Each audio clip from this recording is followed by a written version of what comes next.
یا اللہ یا اللہ۔ قرآن کی حقیقت اور اس کی نماز کا طریقہ، یہ اللہ رب العزت کی نشانیاں ظاہر کرتی ہے۔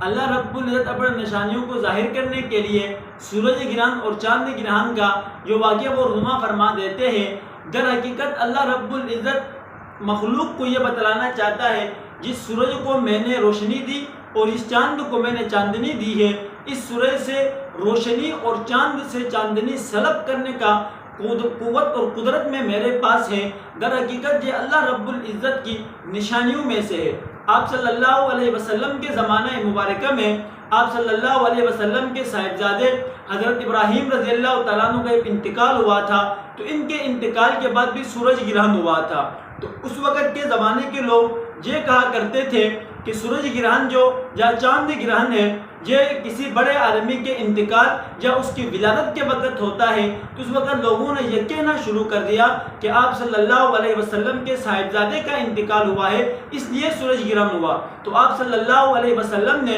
اس کی تردید فرمائی۔ ابو ہریرہ رضی اللہ تعالیٰ عنہ سے روایت ہے، وہ فرماتے ہیں کہ آپ صلی اللہ علیہ وسلم کے زمانہ مبارکہ میں جب سورج گرہن ہوا تو آپ صلی اللہ علیہ وسلم ایسے ڈرے ہوئے تھے جیسے کہ قیامت برپا ہو گئی۔ آپ صلی اللہ علیہ وسلم نے فوری طور پر 2 رکعت نماز پڑھی، اور اتنی لمبی نماز، اتنی طویل نماز، اور طویل رکوع اور طویل سجدے آپ صلی اللہ علیہ وسلم نے فرمائے، اور آپ صلی اللہ علیہ وسلم کو اتنے لمبی طویل اور ایسی کیفیت میں ہم نے کبھی بھی نہیں دیکھا۔ تو آپ صلی اللہ علیہ وسلم کی تعلیمات سے ہمیں یہ سبق ملتا ہے، جب سورج گرہن ہو جائے سب سے پہلے توبہ و استغفار کرنا چاہیے اور نماز اس کے اوپر پڑھنی چاہیے، فوری طور پر نماز پڑھنی چاہیے۔ سورج گرہن کو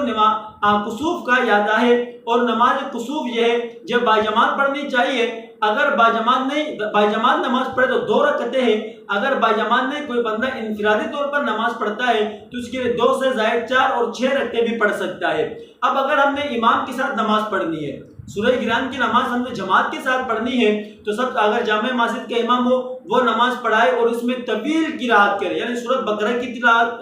قرات کرے اور طویل رکوع کرے اور طویل سجدے کرے، اور 2 رکعتیں پڑھنے کے بعد وہ طویل دعا مانگے، اور قرات جو ہے وہ آہستہ آواز میں پڑھے، اور اس کا جو طریقہ ہے نماز کا وہ عام نوافل کی طرح ہی اس کو پڑھے، اور قرات جو ہے یہ آہستہ آواز میں کرے، تلاوت قرات خفی کرے، اور جو مقتدی اس کے بعد دعا مانگے مقتدی آمین کہے، اور اس وقت تک دعا کرتے اور نماز میں مشغول رہے جب تک یہ سورج گرہن ختم نہیں ہوتا۔ ہاں اگر اس کے درمیان میں ہی نماز کا وقت آ جائے یا مکروہ وقت آئے تو نماز نہیں پڑھنی چاہیے، یا نماز کا وقت ہو جائے تو نماز ختم کر کے وہ فرضی نماز ادا کر لینی چاہیے۔ اگر سورج گرہن ہو جاتا ہے تو ہمیں سب سے پہلے توبہ و استغفار کرنی چاہیے، اور تعلیمات نبوی صلی اللہ علیہ وسلم پر عمل کرتے ہوئے ہمیں نماز کا اہتمام کرنا چاہیے۔ اللہ رب العزت سے دعا ہے کہ رب ذوالجلال مجھے اور آپ کو بھی ان تمام باتوں پر عمل کرنے کی توفیق عطا فرمائے۔